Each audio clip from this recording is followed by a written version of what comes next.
3:30 in the morning. No one should have to get up this early. God bless Eden, who's here to pick me up to take me to the airport at 3:45. Oh my. Luckily she gets up early, but we're off to Chattanooga.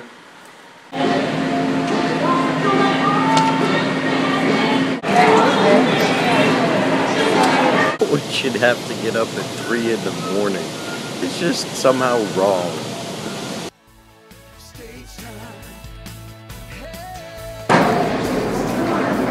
Made it to Chattanooga. It's also day 2 of no coffee. Wake up.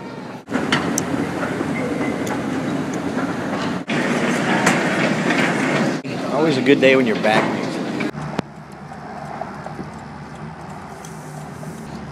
So Charlie picked me up. This is Charlie. Meet Charlie. Hey, y'all. And here we are at the DoubleTree. So registration is good? Registration is good. Better than expected? Yes. Dealing with the guy that's doing the singing or, you know, one of those. District 63 in Chattanooga, Tennessee, getting ready for the conference. Everybody say hi. Hi. We just took a nice walk through downtown Chattanooga, trying to enjoy the ease and relax for a little while. Because I know tonight, once 5 o'clock starts, it's going to be showtime until Sunday when I leave at lunchtime. So speaking 3 times here at this conference,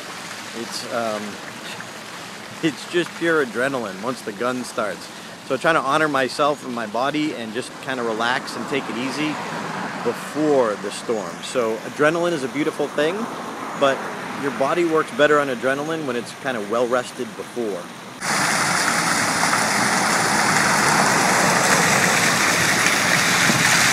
This kind of struck me as odd. Did they really need to say this?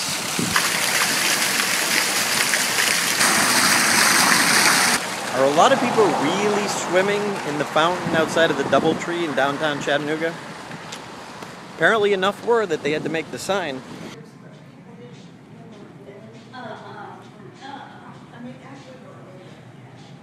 Yikes.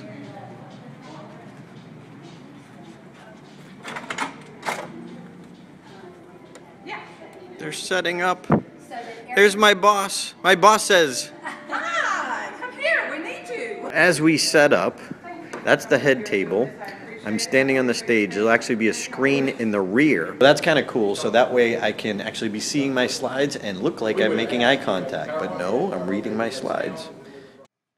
Hey, this is Darren doing a voiceover on this because I had my hand over the microphone again. But I want you to see this setup here is that my computer is actually around the corner and not in direct line of sight to where I was going to be on stage. So most line of sight remotes, you have to point it at the computer in order to get it to go to the next slide or whatever you want to do. So I have a FM frequency remote control. I have 2 remotes. This one's an FM frequency and this goes through walls. And sometimes in a big audience where the computer's in the back of the room, a regular remote won't work.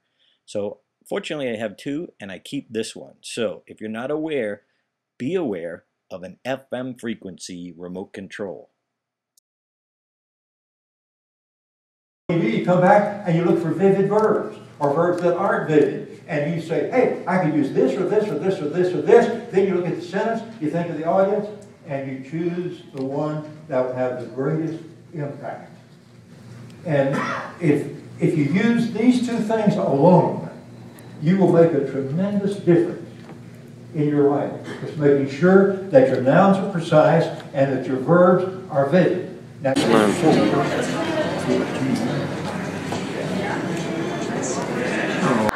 Your speech ain't going so well. Who are you gonna call? Toastbusters! Toastbusters! When you're scared, just give a yell. Who are you gonna call? Toastbusters! Toastbusters! I'm afraid no I'm afraid no I'm afraid no I'm afraid no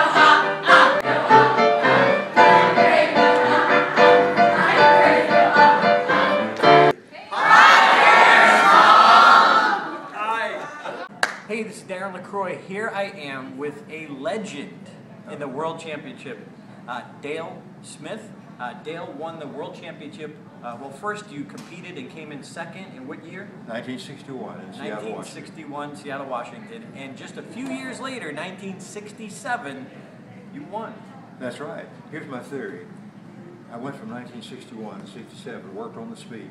I figure if you put in 1 year for every minute you speak, it ought to be a pretty good speech. But he has not just won the championship, he's done so much since then. And this is his novel, Turn Back Time, and this won the Benjamin Franklin Award? Benjamin Franklin Award for popular fiction. For popular fiction. How cool is that? I mean, it's one thing to win, but then, okay, now what are you going to do? Well, I tell you, my daughter and I write together, and I simply put to work the things I learned as a speaker and turned it to the printed page. Wow. And he also does children's books, and you have to see how well this is illustrated. This is got some amazing pictures in it. Now, I don't do the artwork. I made a D- in stick figures. That's yeah. D- in stick figures. But I have a wonderful artist. And by the way, if you write a children's book, the publisher does not want you to send artwork. Because if you're a new writer, they will team you with a well-known illustrator, and that gives credibility to what you say. Interesting. Insights into creating your book or writing your book. So, tell me a little bit about, I'm just fascinated. You won and you're sticking around, and I just sat in on his program about writing. Awesome program, brilliant, and really gets the point across for writers, and you make it simple for us. And I thought it was incredibly well done, and I don't say that often. Wow. So, how can people learn more about you, or do you have a website, or? They can email me at smithdale2, SMITHDALE, and the numeral 2 at AOL.com. All right, I will put that on the screen so they see it clearly. Right, and soon I will have a website, everyspeechavwinner.com. Everyspeechavwinner.com. It's not up yet, but if they'll contact me via email, I'll let them know what it is. It's going to have a series of little minute and a half tips about speaking, and then some webinars and so on. Cool. I want you to suggest some webinars. You just ask, and I'll be there. If I'm not booked, I'll be there. I promise I will help. We should work together.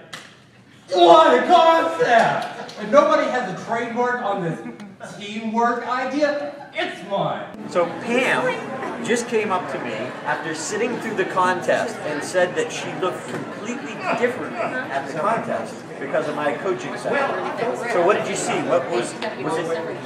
Talk to me. We're just so excited. And now we turn the camera on. You're like, I was excited because I looked at the speech totally different.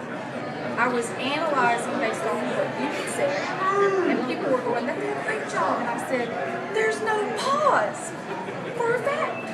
They're not scanning the audience before they start." So everything you talked about wasn't necessarily there. And one thing I kept saying is, you asked me to say to you today several times, what's in it for me? what's in it for me? So what? Who cares? What's in it for me? That's it.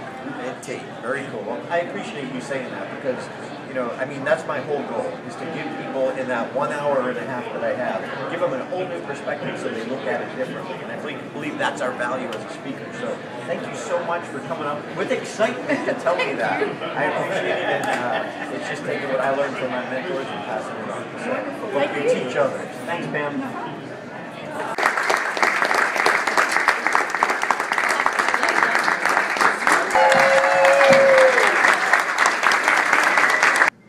First place winner for the District 63 International Speech Contest is Stephen Cornwell.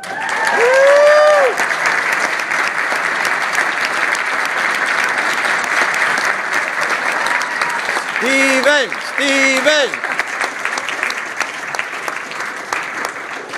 Up to closing out this evening.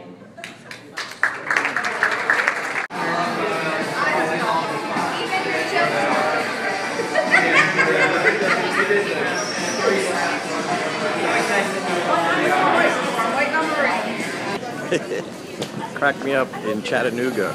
It's a small airport. There was maybe 10 people in line at security, and people were actually whining and complaining.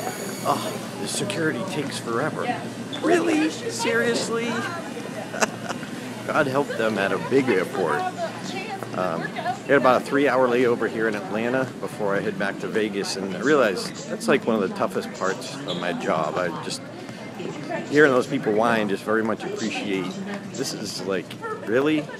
I would so much rather be here for 3 hours as a layover than out on the tarmac, miss my flight, so just a pretty good day. The faucets in the bathrooms where you have to wave your hands under them again and again and again just to get them to turn on, that's a little annoying. Other than that, it's all good. Have a great day. Appreciate what you have in your life, and makes things a little better. God bless.